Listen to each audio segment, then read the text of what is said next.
Hey, what's going on, guys, and welcome back to another episode in my Football Manager series. This is episode number 24, and today we are returning with two games of the Championship as we take on Blackburn Rovers away at Ewood Park and Fulham at home as well. Before we play these games though, show you how we're all getting on off camera. So of course, in the last episode, you saw the season opener where I ran through the transfers, the new signings and the additions to the club, and also the season opener, where we beat Preston North End by 2-1, courtesy of a Marvin Brito brace. Our first win in a season opener in the series. Our record is now 1-3. And following that, I played several games off camera, 7 in total, and the run's been really good. We've had our best starts to the season in the series so far. We began with a 4-1 victory over Stevenage in League 2 in the Carabao Cup first round in the Den, where Yashin Garbi, one of our new signings, the Tunisian midfielder, scored his first goal for the club, and we scored 3 of our 4 goals inside the first half in a good 5-goal victory.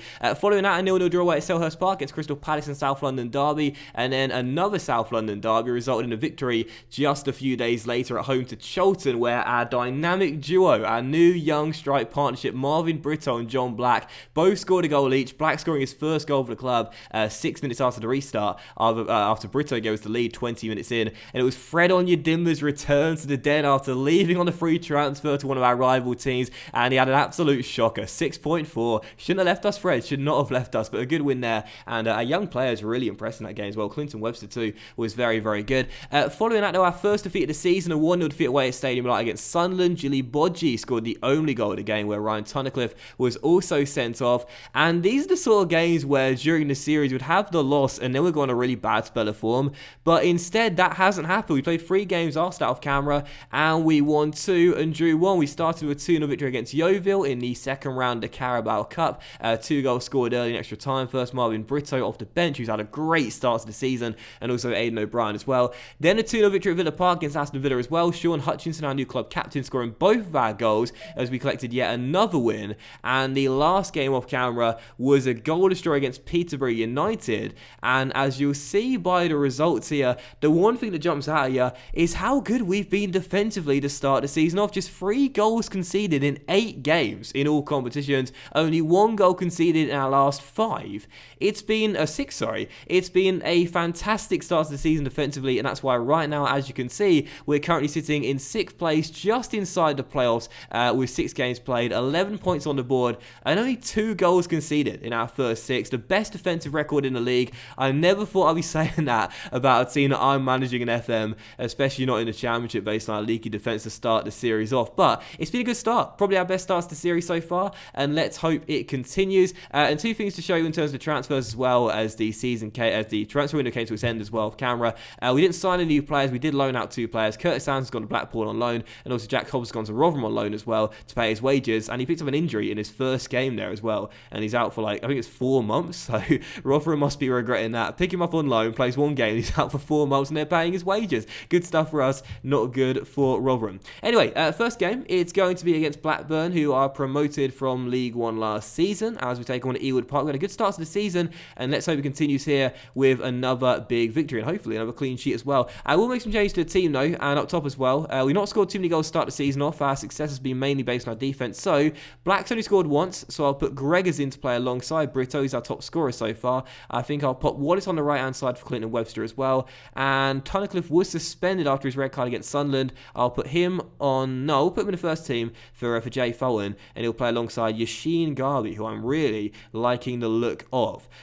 So let's go with that team, and let's get into the game. So we've got 4-4-2. We're using the same strategy you were seeing in the last episode as well. I'm really liking this right now. It's working well for us. We've got Long in goal, back for Meredith, Hutchinson, Cooper and Romeo. Midfield 4, Ferguson on left, Wallace on the right in the middle, Tunnicliffe and Garbi, and up top together, Gregors and Brito, and on the bench, Woodman, Nachita, Abate, Fulton, Menjivar, Clinton Webster, and John Black as well. So first game, it's Blackburn away. Let's get the win. Come on, you Lions. So first highlight comes to the Lions early on as Gregory is through and is denied by Davies as Blackburn will escape and get the danger away. We've missed quite a few good one-on-one chances off camera, and Gregors really should have scored his first goal of the season there. Good stop, but still 0-0, and that is a bit of a concern for us. Defensively, we're really tight and really solid. I like that a lot, but we're not scoring that many goals, and if we are to remain in the playoffs, we need to be a little bit more clinical in front of goal. So still 0-0, and that should have been 1-0 to the Lions there. You just know now that I've praised our defense, we're going to ship goals galore in our next few fixtures, including right now as Blackburn have a chance here. Kai flicks on just over the bar and behind for a goal kick. I can just see it now. We're going to lose this game 3-0 and then lose against Fulham 4-0 or something. So we got to the break, still tied at 0-0. I certainly wouldn't be against back-to-back goalless draws after our 0-0 draw against Peterborough in the last game. Even though it will see us drop out of the playoffs right now, that'll mean we've only conceded 2 goals in our first 7 matches in the Championship. That's very, very impressive. And whilst we do need to start finding the back of the net more, that's one positive to definitely look at and be pretty satisfied with. But the first highlight of the second half does come to Blackburn as they close the first half out strong. Now they're looking to start the second half strong, and that is a strong way to start. Solly Kai giving them the lead, and Blackburn go in front. And I can just see this being the start of a poor run of form when I've been praising our good defence. Honeyman on the ball, finds Hartigan on the edge of the area. The shot, well, it was a good shot, but Kai turns it in, so I think it was going wide, and makes it 1-0. So behind at Ewood Park, dropping down to 10th. Please don't tell me after a really good start, this is going to be the beginning of a really poor run of form. I'm going to make a double change here and bring on Black for Gregory. And I think I'll bring on Jay Fulton for Yashin as well, as we're still currently trailing by 1. We've not played too well, and this is when I really get exposed as a poor FM player. When things are going great and I'm not changing the tactics, I feel like a god. When things are going wrong and need to change things, I don't know what to do. But we're still losing, but there is a highlight here. Jed Wallace with a free kick, which went into the far post. Cooper couldn't win it. And now Blackburn have a chance to counter. And look at the white shirt storming forward as Honeyman is tackled, but it'll drop straight to the goal scorer Kai. There's a man all alone at the far post there. If you can pick it out, it's Bennett on the ball. He's taken down by Meredith. And a chance for the host to go 2 goals up. The Aussie taken down. Is it Elliot Bennett? I think it might be. As Honeyman steps up to take it. But Long makes the save and also denies the rebound as well. The second time Long's made a penalty save this season as he keeps us in the game. But for how much longer? Bennett on the ball, finding his man. There's Kai, and well, it's not much longer after all. Second goal for Solly Kai into the back of the net. That will do it. Blackburn 2, Millwall 0, and George Long's heroics in the end are only momentarily as the Rovers double their lead. James into Bennett. Bennett controls, finds his man, and there free is Kai for his second of the game. 2-0, and our first loss since the Sunderland defeat. And this is going to be a very frustrating loss because it's only our second defeat of the season. Both are going to come away from home. And it's also the first time this season where we conceded more than 1 goal. And it might end up being 3. And it is. George Long shouldn't have been beaten there, but he was. And it's now Blackburn 3, Millwall 0. I knew this was going to happen. I jinx literally everything, man.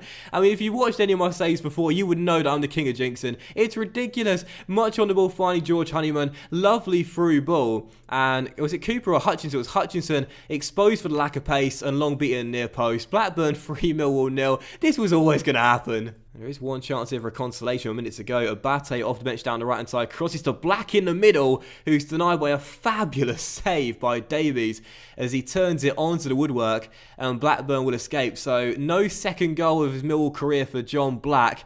And Blackburn could have made it 4-0 there as they'll keep their clean sheet and keep the 3 points as well. So a disappointing way to start today's episode off. We've had a really great run off camera, only losing once, great defensive run as well, but this was not the way to start this episode off. A 3-0 defeat against Blackburn. I certainly didn't see this coming, but considering the fact I jinxed everything, I really should have done. 3-0 the final score though, Blackburn get the win. That will propel them up the table to 16th, and we're going to drop down to 11th place as well. Now 3 points off the playoffs, and a really poor way to start. So a bad loss. I will criticise the team assertively. That was not good enough. We should have won that match. Most players are motivated or fired up. And yeah, let's just get out of Ewood Park because that was not a good game. And let's hopefully turn it around against Fulham at the Den. Come on. So annoyed about that, man. Seriously, like, come out of nowhere. Come out of absolutely nowhere. Such a great start to the season defensively. And that was always going to happen, wasn't it? But anyway, second and final game today is going to be against Fulham in a London derby here at the Den, where we are unbeaten to start the season off. Have we won every single game at home? I think we drew one, didn't we? Against the Posh? I think we did. Was that right? Yeah. We've won every single game but one at the Den this season, start the season off. So, should hopefully return to winning ways here, at least. Fingers crossed for that. But we're not scoring many goals at the moment. And after that 3-0 defeat, I am a little bit worried. Also, for those that were wondering about the Euros in the summer, I forgot to show you this in the season opener. I was supposed to, but I forgot all about it. That was won by Germany to beat Turkey in the final by 2-1 after extra time. And also for the Champions League, that was won by Paris Saint-Germain. They beat Chelsea in the final. Just going to show you now real quickly. And interestingly enough, the past winners, if you will, there's been in the past 3 Champions League finals, it's either been an English winner or an English finalist. That's really cool, isn't it? Because obviously there's not been too many English finalists or winners in the past few years. The fact that now we've got 3 representatives in the last 3 finals, 2 winners and 1 runner-up, that's really, really cool. But anyway, second game today is going to be against Fulham, and I could just spend like hours, not even playing the game or advancing, just going through like things that have happened around the world. I love FM so much, man. Second game, it is indeed Fulham, and hopefully return to winning ways here against Fulham, who are starting the season off quite well themselves, sitting in 7th place right now, 1 point outside the playoffs. So I'm going to make some change to the lineup then heading into the game. I'm not sure if I'll change the instructions. I think there's no need to panic just yet after just a 1 loss, but I will give Freddie Woodman his first start of the season. He was injured at the start of the season, but he can start this game here and come in for George Long, who shipped 3 in the last game. Despite the penalty save, we'll bring in the cheetah for Jake Cooper as well. I like the look of this young Romanian, and I think I might give Abate a start down the right-hand side as well. No, we'll leave him for the game on Tuesday against Blackburn in the Carabao Cup. But I will make a couple of changes to the midfield. Give Jay Fulton a start ahead of Yashin the Dream. That's a good little nickname, that. Yashin the Dream. Garby. And I think I'll put Black back in for Gregory, despite the fact he's only scored 1 goal this season. And Webster for Jed Wallace as well. So mainly reverting back to our normal first 11. So this will be a team again. Women in goal, but for Meredith, Hutchinson, Nachita and Romeo in the midfield. Ferguson on left, Webster on the right. In the middle, Ryan Tunnicliffe and Jay Fulton. And up together, Brack and Brito, the dynamic duo.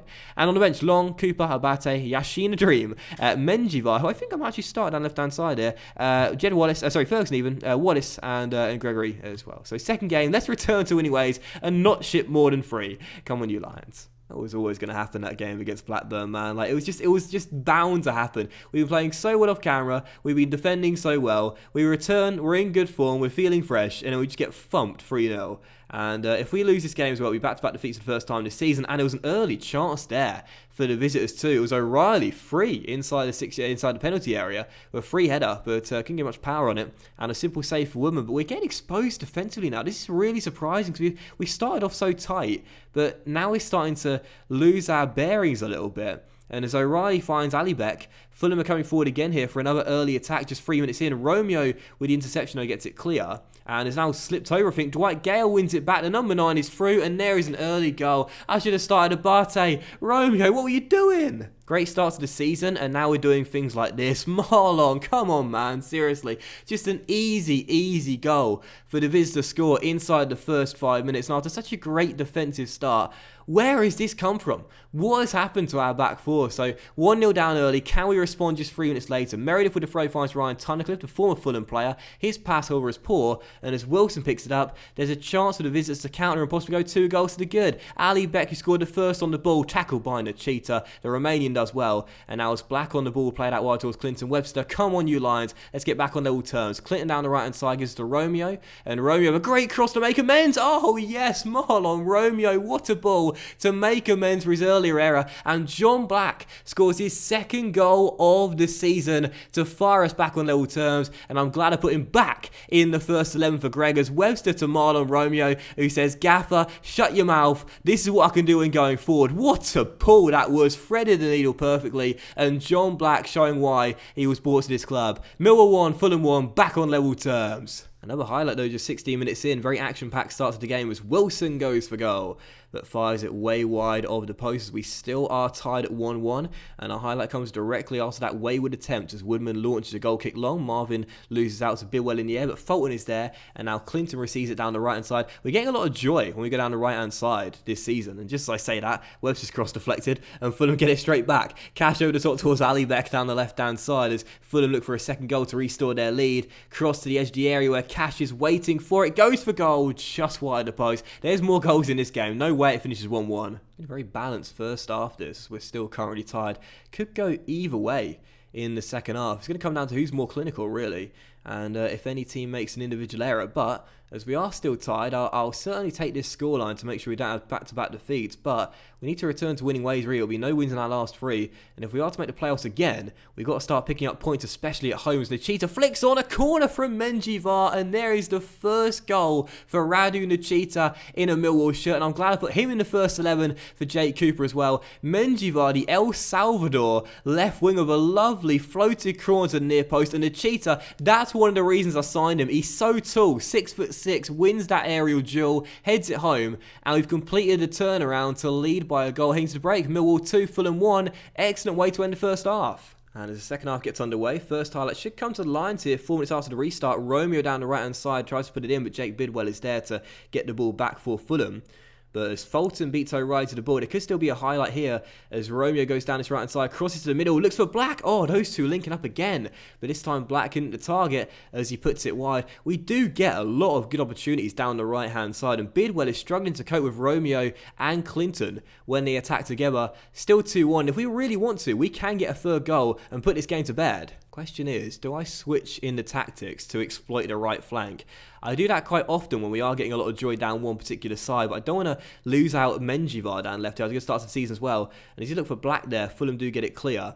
Come on, Millwall. One more goal, and I think this game will be ours. Menjivar down the left-hand side, plays it into Fulton. It's a poor, lazy pass, and now here come Fulham with Ali Beck, their goal scorer, playing a brilliant ball, and Wilson's in behind Meredith, but Woodman makes the save. What a stop, Freddie. 21 minutes to go, another highlight for Fulham perhaps. So Riley picks up the loose ball inside the centre circle and plays it through to Wilson. Great ball through to Ali Beck, who fires it wide, and another golden chance for Fulham goes begging. They've had the opportunities today, just haven't taken them, thank goodness. 18 minutes to go. Can we hold on to a big 3 points here? I know we said to the board that we're going to finish in the top half this season. That is definitely achievable, but I want to reach the playoffs again. Got there last season, beaten in the semis by the eventual winners, Sheffield Wednesday. I don't want to fall out of the playoffs after just one season in them, but if we are to get there, our home form is going to be crucial. We've lost both our games in the Championship away this season, whereas at home, we're still undefeated. Oh, as the shot is the post and Romeo then heads the ball basically off the line. A minute to go in stoppage time as that looping effort by Mustafa goes way wide the post. Fulham desperately unlucky not to get at least a point in this game. They've had 4 click opportunities, now hit the woodwork late on as well, but that should be that. We've got 30 seconds of stoppage time to go. The 3 points should be ours as Jed attacks down the right-hand side. Can he cross the ball to the middle? Yes, he can. It's terrible and goes way behind for a goal kick. And as we wait for the final whistle to come any second now, this should confirm it. A big 3 points for Millwall. And after back-to-back games where we failed to score or win, this is what we needed. A big victory here in the London derby, beating Fulham by 2-1, returning to winning ways. We are really good at home. You know, just like in real life, we've got a great record at the Den. And it's certainly looking like this season, it could well be a fortress. Still undefeated in front of our home fans. And that big victory there does put us back up the table, just outside the playoffs, now sitting in 8th place, but only 1 point. Is that 2 points? No, 1 point off of Nottingham Forest, Peterborough, and West Brom in 6th, 5th, and 4th place. We're only 8 games in, have a game in hand on a couple of teams as well. It's been a decent start, and despite that loss to Blackburn Rovers, we still started the season off well, and I'm pretty pleased with the beginnings of the season. So that will end today's episode of the Football Manager series, guys. We start off with a terrible loss, but end on a high, and we shall return in the very next episode with games against Let's gather some pace here and come back in around November time, possibly December as well.